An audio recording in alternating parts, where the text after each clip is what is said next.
ladies and gentlemen, Nick here, and welcome to my review of the Doctor Who second webcast real time. This time starring Colin Baker as the Sixth Doctor, and it's got its audio as part of a Big Finish audio, which a Big Finish audio would be an extended cut. I have not heard the audio version like with real time and the Sharda one that I'll be doing next.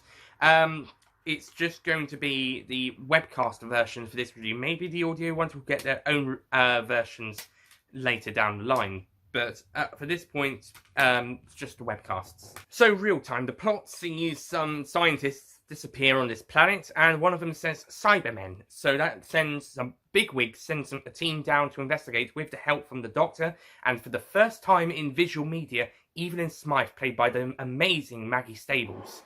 This is actually the first story I've heard Evelyn in. I've heard clips of her, but I've yet to listen to one of the Big Finish audios with her in. I've got some, so I will be checking them out in time, but this is the first one I'm checking out, and I'm already in love with this character. I love this character. She's amazing.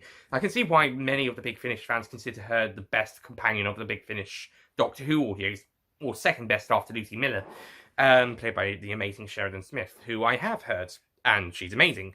So yeah, I can see why people consider those two to be the best Big Finish, original Big Finish Doctor Who audio companions.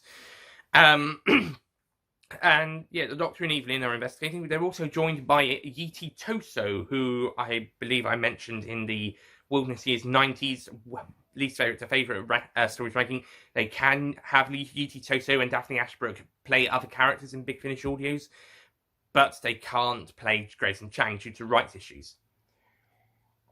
So Yeti Toso is playing a new character, Dr. Rhys Goddard, in this story, and he's a Cyberman expert.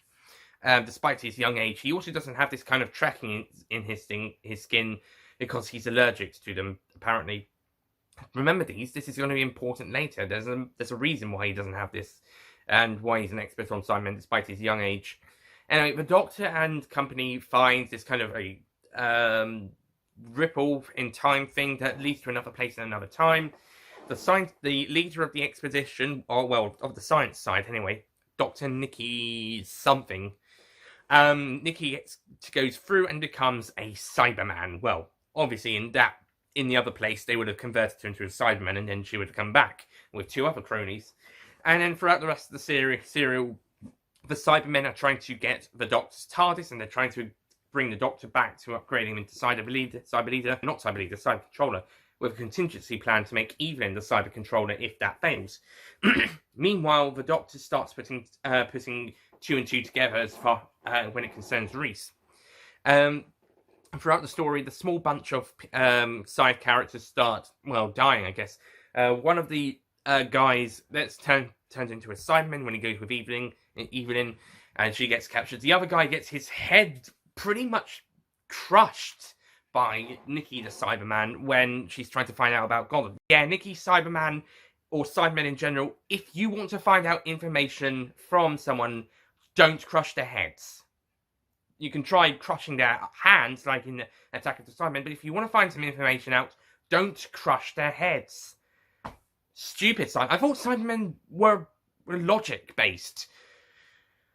And if it was supposed to scare the other guy, well, he was pretty much telling them exactly what they wanted to know. They just couldn't see or hear Goddard until they discovered that something wasn't good in front of them. I bet they looked like idiots when they realised that there was somebody there. And Goddard, the reason he's invisible to the Cybermen is because he is a Cyberman. It turns out he is from a past invaded by the Cybermen, and they've killed every human, or the newborns have been kind of genetically modified to have cybernetic organs and skeletons, but is still flesh on the outside and kept their brains. And Goddard has grown up in this society.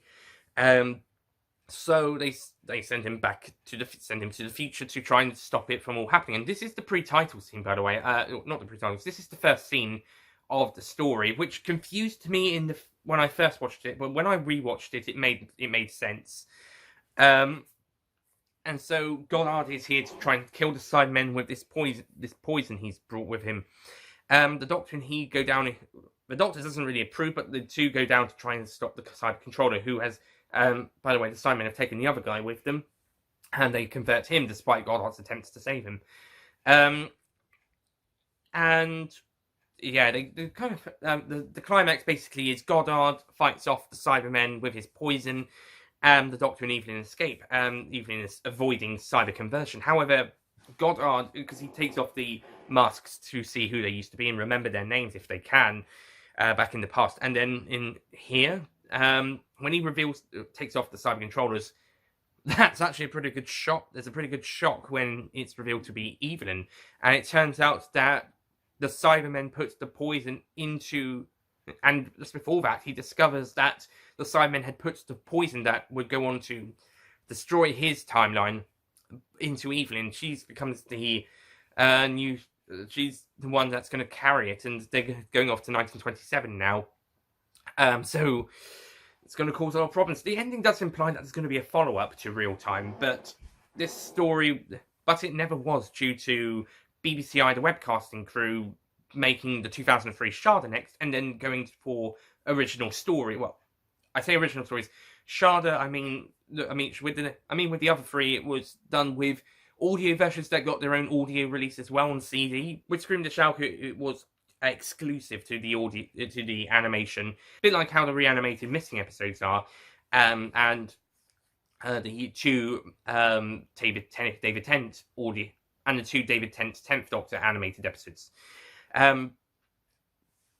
So yeah, and because of that, Big Finish declined to work with them on another one, meaning that no follow-up to Real Time was ever made, and Gary Russell now considers this audio to be not canon as far as the audios are concerned, which makes a lot of sense. If the ending implies Evelyn is going to become a cyber controller, and she and all the Doctor are going to cause this problem, but there's no follow-up story to resolve that, then yeah, I can see why Gary Russell, the then producer of the Big Finish audios at the time, decided not to canonize, decided it was uncanon, and it was just a bit of fun. A bit like how Death Comes to Time doesn't really fit into canon either, with the death of the 7th Doctor. At least with the next one, you can kind of argue it's kind of canon, because it's trying to fix... because Sharda 2017, we can now consider the Tom Baker Sharda canon. Then 5 Doctors happens, and then we got the 2003 Sharda to kind of remake the original, but with a follow-up of the 5 Doctors in context. So basically, we've got 2 Shardas in continuity, or the original. We originally saw it, but like Dalek stories before Genesis, it was erased or changed in history, and the 8th Doctor had to go back and sort it out after the events of the 5 Doctors. Anyway, so Real Time.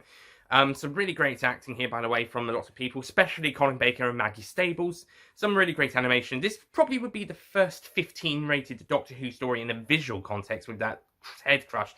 And those cyber designs, oh, quite gory. Big Finish are known for their more mature audience targets, but for something that was easily accessible on the Big Finish on the BBCi website, you could have toned it down a little bit. Death Comes to Time had quite a lot of blood and gore in part 2 of its story, but I think it at least kept it 12. This one kind of goes into 15 territory, and yes, there will be mostly adult fans on this website, but you still get the younger fans, especially ones coming from the new series, maybe checking it out. So you've got to be a bit more aware when it comes to this, to the visual content. Not that I'm bashing it or anything, I'm just saying you have to be aware. Anyway, I think the pictures again aren't really that. I mean, they're nice pictures, but they don't really tell the story that well. It's not that great animation. Sometimes you get the movements that are slightly more improved than over the last story. But there's other points where it either shows you something that should be coming next, or something that was just back a couple of seconds ago. And sometimes it would just show the Doctor's badge on his lapel for no reason. I mean, it's a nice badge, it's a nice coat. The blue coat actually works really nicely, but why do we need to have a shot of the cat lapel at least twice, maybe more times in this story, than instead of focusing on the Doctor's face or another character or something? I don't know. Yeah, I think Sharda will improve on the animation. when it actually went with actual animation alongside the same style of pictures. Though I will say this: the pictures look a bit more clean here than they did in Death Comes to Time. There was some really difficult to tell what was going on there, but in some pictures. But here you can see what's going on. I think with Death Comes to Time, you're going to have to listen more than watch. Here you can watch a little bit better without having to. Here you can watch a bit more easier, and same for Sharda. So on the whole, Real Time, I think it's a decent story. So Real Time, I think this is an okay story, but I'm not really a fan of the visuals yet again. I think they're better than the last ones. Story, I think, is also better. It does slightly drag a little bit, despite being way shorter. It's only an hour and 21 minutes, and yet it still drags a little bit. And apparently the audio version is even longer. That might be 2.5 hours. I'm not quite sure. But it's certainly there's certainly an extended cut in audio. But yeah, it just feels a bit draggy in places. So yeah, but on the whole, it's okay. It's a decent story. I wasn't really a big fan of it when I first listened to it / watched it. This is the webcast version of when I first watched it. But afterwards, I kind of knew what was going on a bit more. I kind of enjoyed it a little bit more, and it kind of made a bit more sense. So I give Real Time a 6 out of 10.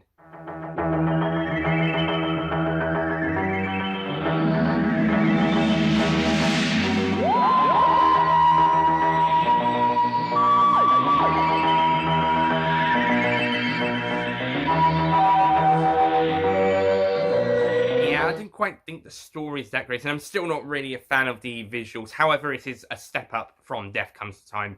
It is definitely a better story, and the animation is a lot more cleaner. So it's shorter, so it's more tolerable.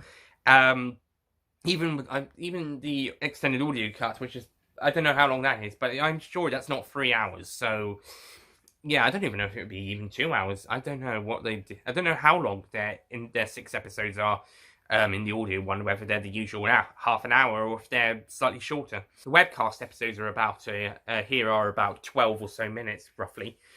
Anyway, that's it from me. Thank you for watching. Next time we'll be taking a look at the 2003 webcast version of Sharda, starring Paul McGann. This time starring Paul McGann as the 8th Doctor, but will be also featuring Lala Ward as Romana, and also you got John Leeson as the voice of K9 here. That's it from me. Thank you for watching. I'll see you guys next time. Goodbye.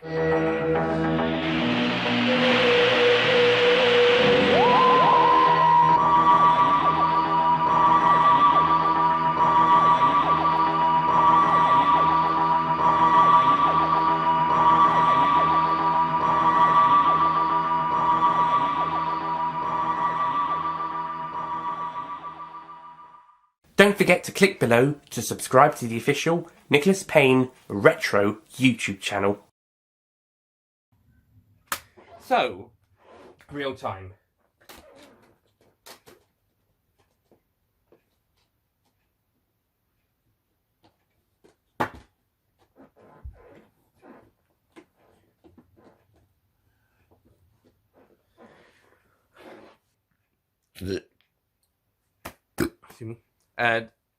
With a contingency plan to make Evelyn the Cyber League. Yeah, you know, Nikki, if you're trying to find something out about something, it's best not to kill someone.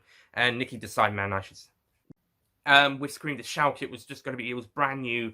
Bit like how the animated episodes of the missing episode, and the next audio, the next one's sort of. So I will be passing Real Time at a 7 out of 10.